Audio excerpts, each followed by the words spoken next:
नमस्कार दोस्तों, कैसे हो आप? आपका बहुत बहुत स्वागत हमारे रीडिंग गवर्नमेंट एग्जाम के अंदर। तो प्यारे बच्चों, आज के लिए बहुत बहुत प्यारा कंसेप्ट मैं आपके लिए लेकर आया हूँ। तो आज का जो कंसेप्ट होगा वो तुगलक वंश पर कंसेप्ट होगा। तो आज के लिए जो स्टार्ट हो रहा है तुगलक वंश। तुगलक वंश के समय की बात करें तो 1320 से लेकर 1414 तक इस वंश का समय रहा दिल्ली की गद्दी पर। दिल्ली सल्तनत में 1320 से लेकर 1414 तक तुगलक वंश के सुल्तानों का राज रहा है प्यारे बच्चों। और सबसे पहले जो इसका फाउंडर है वो गयासुद्दीन तुगलक है, जिसका समय 1320 से लेकर 1320 से लेकर 1325। यहाँ आप फोटो भी देख पा रहे हो आप, ये गयासुद्दीन तुगलक का फोटो है।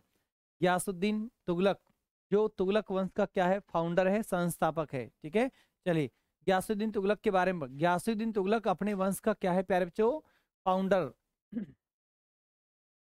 अपने वंश का प्यारे बच्चों क्या है, फाउंडर है, संस्थापक है ये गयासुद्दीन तुगलक, जिसका समय 1320 से लेकर 1325। तो गयासुद्दीन तुगलक ने सर्वप्रथम सर्वप्रथम इसके लिए लिखोगे आप, सर्वप्रथम सिंचाई के लिए नहरों का निर्माण।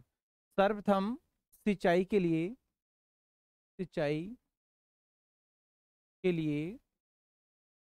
नहरों का निर्माण इसकी देन है। और इसका जो गुप्तचर विभाग था वो बड़ा बेस्ट था। गुप्तचर विभाग न सॉरी डाक व्यवस्था डाक व्यवस्था सर्वश्रेष्ठ। आपसे पूछा जाए कि किस सुल्तान की डाक व्यवस्था बेस्ट रही है, तो आपको आंसर लगाना है यानी कि गयासुद्दीन तुगलक प्यारे बच्चों लगा देना है। और निजामुद्दीन औलिया, एक पॉइंट इसमें और आता है कि निजामुद्दीन औलिया निजामुद्दीन औलिया ने गयासुद्दीन तुगलक से कहा, गयासुद्दीन तुगलक गयासुद्दीन तुगलक से कहा कि कनौज दिल्ली दूरस्थ, मतलब दिल्ली अभी दूर है, दिल्ली अभी अभी दूर है। ठीक है, दिल्ली अभी दूर है, ये कंसेप्ट, ये लाइन इन्होंने बोली है। निजामुद्दीन औलिया, जिस टाइम गयासुद्दीन तुगलक दिल्ली के सुल्तान है उसी टाइम से एक सूफी संत निजामुद्दीन औलिया दिल्ली के अंदर रहते हैं। इनके पास इनके पूर्वजों का काफी खजाना था। गयासुद्दीन तुगलक बंगाल में युद्ध लड़ने के लिए गए, लेकिन वहां पर इसका खजाना खाली हो गया, मतलब धन खत्म हो गया। तो इसको धन की आवश्यकता पड़ी, तो इसने निजामुद्दीन औलिया से धन मांगा। तो निजामुद्दीन औलिया ने इनको धन देने से मना कर दिया। तो गयासुद्दीन तुगलक ने कहा कि जय अभी मैं बंगाल में हूँ, जैसे ही मैं दिल्ली आऊंगा आते नहीं आपकी गर्दन को उड़ा दूंगा। लेकिन निजामुद्दीन औलिया ने कहा कि हुनूज अभी आप बंगाल में हो, आप दिल्ली आओगे तभी तो गर्दन उड़ाओगे, दिल्ली तो अभी बहुत दूर है, हुनूज दिल्ली दूरस्थ। तो ये लाइन सिद्ध हो गई थी, हुनूज दिल्ली दूरस्थ। और जब गयासुद्दीन तुगलक बंगाल से आया तो उसके लिए एक बाहर दिल्ली से पहले ही एक लकड़ी का महल बनवाया गया, जिसमें उसने रात्रि में आराम किया, और वो पूरा महल लकड़ी का महल उसके ऊपर। षड्यंत्र के तहत गयासुद्दीन तुगलक की मृत्यु हुई, जिसमें निजामुद्दीन औलिया और उसका पुत्र मोहम्मद बिन तुगलक भी शामिल था। चलिए, तो ये स्टेटमेंट बिल्कुल क्लियर हो गया आगे तक कि दिल्ली अभी दूर है। इसके बाद देखते हैं प्यारे बच्चों, मोहम्मद बिन तुगलक। ये मोहम्मद बिन तुगलक है, गयासुद्दीन तुगलक का पुत्र है। मोहम्मद बिन तुगलक का फोटो आप देख सकते हैं। मोहम्मद बिन तुगलक, इसके बचपन का नाम, इसके बचपन के नाम की बात करें तो इसका बचपन का नाम, इसका बचपन का नाम जौना खां था। जौना खां, जौना खां इसका बचपन का नाम था। सबसे पढ़ा लिखा सुल्तान यही था, मतलब सबसे आप पढ़ा लिखा, अरबी फारसी का महान विद्वान था। अरबी फारसी अरबी फारसी का महान विद्वान, अरबी फारसी का महान विद्वान। और प्यारे बच्चों ये पागल भी था, पागल सुल्तान भी इसी को कहते हैं। जनता के खूनों का प्यासा भी इसे कहते हैं। और इस सुल्तान की 5 योजनाएं, इस सुल्तान की कितनी योजनाएं, 5 योजनाएं क्या हो गई प्यारे बच्चों, असफल हो गई। 5 योजनाएं असफल, 5 योजनाएं चली, 5 के बाद असफल। और इसने दिल्ली, ये वही तुगलक वंश का ये वही सुल्तान है जो दिल्ली से राजधानी कहाँ लेकर चला गया था, दौलताबाद। ठीक है, और इसने गंगा यमुना के दोआब में टैक्स बढ़ाया। जिस साल इसने टैक्स बढ़ाया उसी वर्ष इस गंगा यमुना के दोआब में क्या पड़ गया, इस अकाल पड़ गया। तो उसी टाइम इस सुल्तान ने कृषि विभाग बनाया था। क्या बनाया था प्यारे बच्चों? कृषि विभाग। कृषि डिपार्टमेंट किसकी देन है? मोहम्मद बिन तुगलक की देन है। मोहम्मद बिन तुगलक कृषि डिपार्टमेंट। और 5 योजनाएं क्या हो गई? असफल। बचपन का नाम जौना खां, सबसे पढ़ा लिखा सुल्तान, पागल सुल्तान, जनता के खूनों का प्यासा। और अफ्रीकी यात्री भी इबन बतूता भी इसके दरबार में आया था। अफ्रीकी यात्री इबन बतूता। इबन बतूता 1333 ईस्वी में मोरक्को से आया और इसी सुल्तान के दरबार में आया। तो प्यारे बच्चों आपको पता होना चाहिए, बहुत प्यारे कंसेप्ट हैं और एग्जाम में यहाँ से आपसे पूछे जाते हैं। तो मोहम्मद बिन तुगलक के जो भी कंसेप्ट एग्जाम में आते हैं तो ये आपके लिए बहुत इंपॉर्टेंट कंसेप्ट है, आप इनको नोट कर लीजिए या आप इनका स्क्रीनशॉट भी आप कर सकते हैं।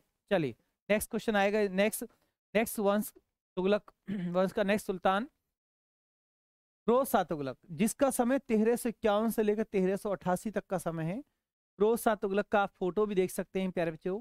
ये फिरोज शाह तुगलक की बात करें तो इसने सर्वाधिक नहरों का निर्माण कराया है। सर्वाधिक सिंचाई के लिए, सर्वाधिक सिंचाई के लिए नहरों का निर्माण किसकी देन है? फिरोज शाह तुगलक की देन है। आप लिख सकते हैं फिरोज शाह तुगलक की देन है, ठीक है। और इसने सर्वप्रथम ब्राह्मणों पर जजिया कर लगाया।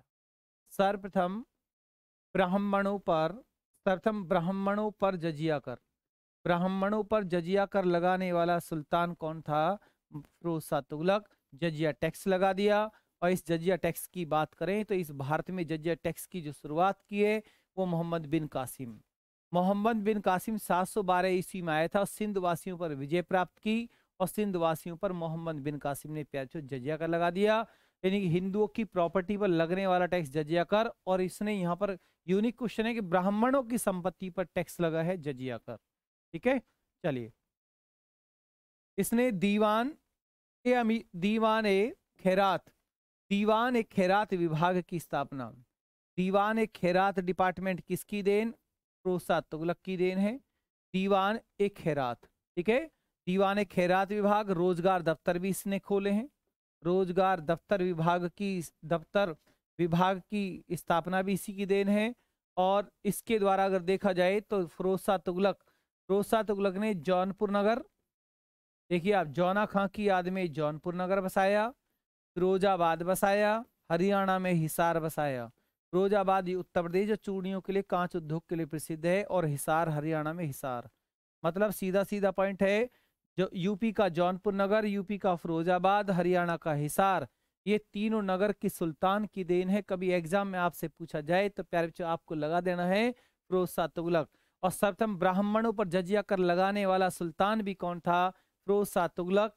और फिरोज शाह तुगलक, ठीक है। और ये मोहम्मद बिन तुगलक का कौन था? चचेरा भाई था, ठीक है। चलिए अब प्यारे बच्चों आप इसको नोट कर लें या इसका आप स्क्रीनशॉट भी आप कर सकते हैं। इसके बाद नेक्स्ट देखोगे प्यारे बच्चों, नासिरुद्दीन महमूद तुगलक का समय 1394 से लेकर 1412 तक, मतलब 14 तक मानते हैं, ठीक है। नासिरुद्दीन, ये अंतिम, यही बड़ा क्वेश्चन है कि अंतिम सुल्तान, मतलब तुगलक वंश के सुल्तानों का अंतिम सुल्तान ये है, अंतिम सुल्तान। और इसका सेनापति था खिज्र खां। कौन था प्यारे बच्चों?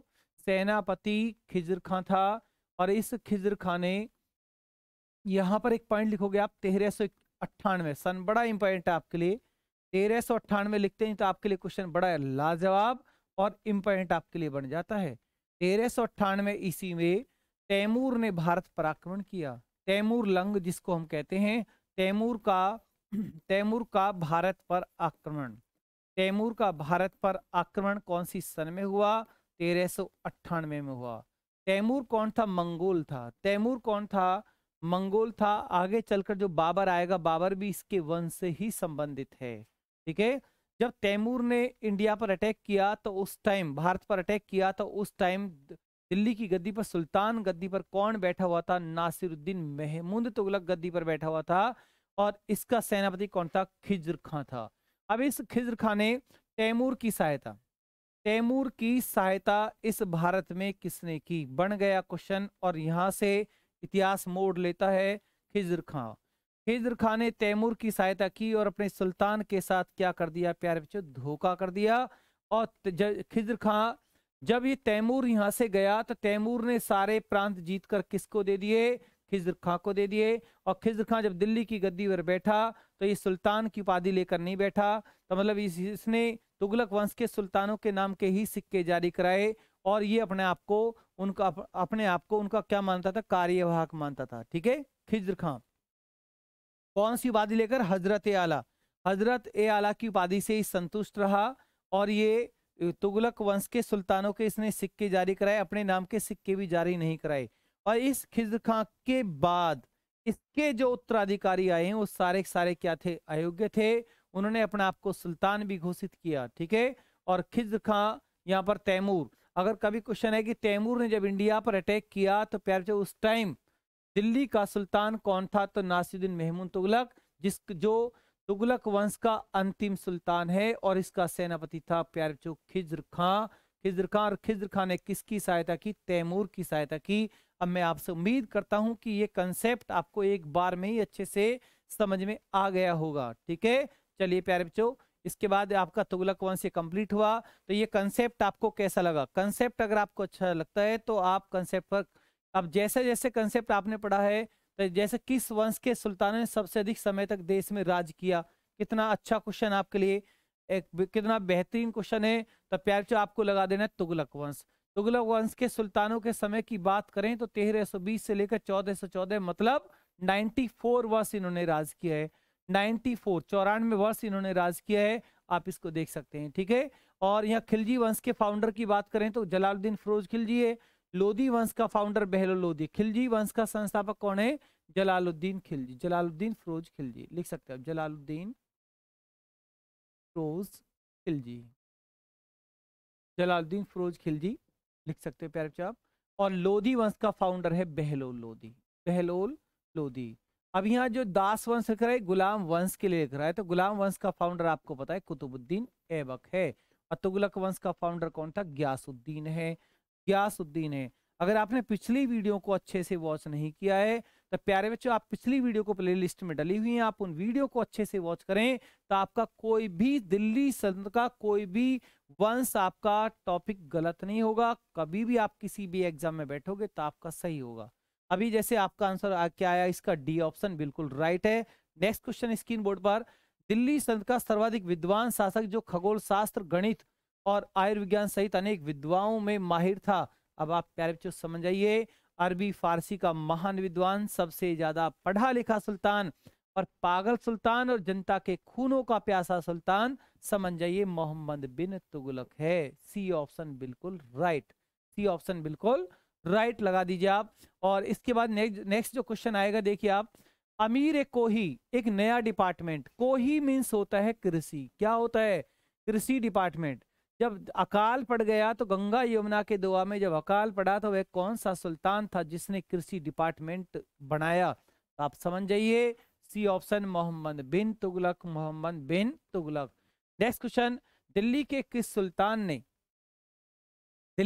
सुल्तान ने एक प्रीता कृषि डिपार्टमेंट की स्थापना की, फसल चक्र की योजना बनाई? तो आप लगा दोगे मोहम्मद बिन तुगलक। बस क्वेश्चन की लैंग्वेज को घुमाया है, मतलब वही है।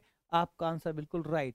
दीवान को ही किससे संबंधित है? तो प्यार बच्चों बस आपको घुमा रहा है मोहम्मद तुगलक, मतलब मोहम्मद बिन तुगलक। ठीक है। चलिए, मोहम्मद बिन तुगलक अपनी राजधानी दिल्ली से ले गया। कहां ले गया? क्योंकि सुल्तान ने 5 योजनाएं चलाई और 5 योजनाएं इसकी क्या हुई प्यारे बच्चों? असफल। बरनी के अनुसार मोहम्मद बिन तुगलक ने 5 योजनाएं चलाई, जो पांचों की पांचों क्या हुई? असफल हुई। मतलब दिल्ली से राजधानी दौलताबाद लेकर गया, गंगा यमुना के दोआब में टैक्स बढ़ा दिया, सांकेतिक मुद्रा का प्रचलन, कराची पर अभियान और खुरासान पर अभियान। तो इसकी पांचों की पांचों योजनाएं क्या हो गई? असफल हो गई। तो यहाँ पर आपका आंसर दौलताबाद, जिसको हम देवगिरी भी कहते हैं। ठीक है। दिल्ली से दौलताबाद राजधानी के स्थानांतरण का आदेश दिया था किसने? मोहम्मद बिन तुगलक। बस वही आंसर आपको लगा देना है, मोहम्मद बिन तुगलक। नंबर 8, भारत में सर्वप्रथम सांकेतिक मुद्रा का प्रचलन किसने किया? इसकी ये योजना भी असफल हुई, मोहम्मद बिन तुगलक। ये ऐसे ही तो क्वेश्चन आते हैं आपके लिए। में कौन पहला सुल्तान था जिसने भारत में सांकेतिक मुद्रा का प्रचलन? मोहम्मद बिन तुगलक। सी ऑप्शन बिल्कुल राइट। क्वेश्चन नंबर 10 देखोगे आप स्क्रीन बोर्ड पर, मध्यकालीन यात्री एवं लेखक इब्न बतूता किस देश का निवासी था? तो मोरक्को अफ्रीका 1333 में। ये 1333 में अफ्रीकी यात्री है और किसके दरबार में आया? मोहम्मद बिन तुगलक के दरबार में आया। बिन तुगलक, मोहम्मद बिन तुगलक के दरबार में आया। तो प्यारे बच्चों आप इसको नोट कर लीजिए या इसका स्क्रीनशॉट कर लीजिए। अब मैंने आपको इसमें तुगलक वंश में टॉप 10 क्वेश्चन दिए हैं, कैसे क्वेश्चन एग्जाम के अंदर आते हैं और पूरा कंसेप्ट मैंने आपको प्लस ऑब्जेक्ट अच्छे से बताया है। तो क्लास आपको कैसे लगी? तो प्यारे बच्चों अगर आपको क्लास अच्छी लगती है तो क्लास को आप लाइक एंड शेयर जरूर करें। तो प्यारे बच्चों मिलते हैं अब नेक्स्ट क्लास के साथ। धन्यवाद, गुड नाइट।